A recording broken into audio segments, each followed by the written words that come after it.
Welcome back, Architect fans. We just got done tinkering with this berthing bar in the local Ironworkers Union. Some call it a Berkey or a Burka bar in the construction field, as per my friend Riley Buckholz. And big thanks to Bobby Colgrove for letting me know they call it a berthing bar. Looks like everybody's got their own name for it. What we call it is cool.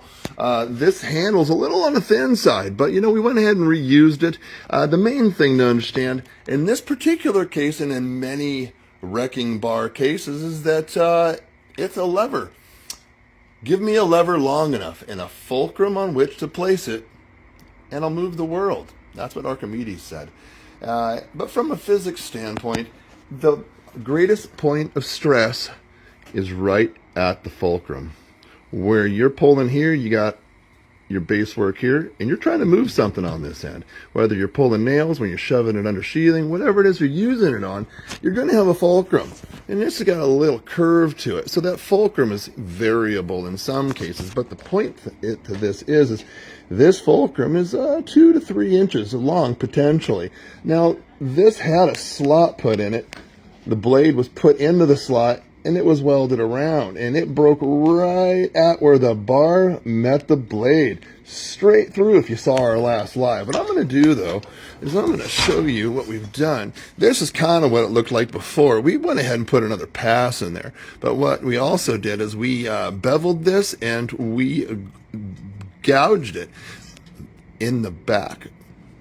Back gouging, you ask? Well, let me tell you what that's all about. When you're welding, I better get my Sharpie. If you're welding something like that in particular, I drew this little thing over here and I'm upside down. Let's go over here. That section was flat blade. We're looking at the front of it, or the side of it, excuse me. It broke here, so we beveled it.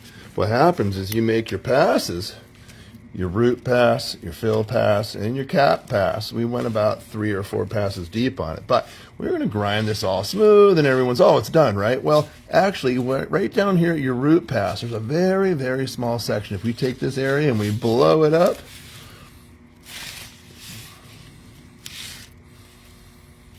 there's a section right here that doesn't get 100% penetration. So what you do is when this whole thing is done, you take a grinder and you grind this section out. It's called back gouging.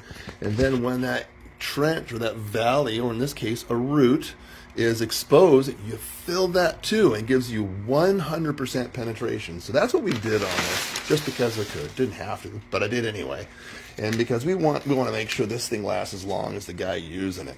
So not only did we back gouge it back here and fill it there, I took a piece of 1/4 inch flat bar over there.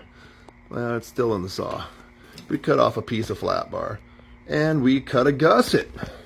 That gusset went around the handle, and then we welded that in too.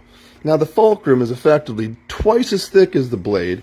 So now when we put a fulcrum up on this lever and we force this down, that should not break. Well, in my hopes, the handle will bend, and I'm hoping it does, because then Sean will bring it back and we'll put a really nice handle on it for him. As always, like, follow, and share. Bye for now.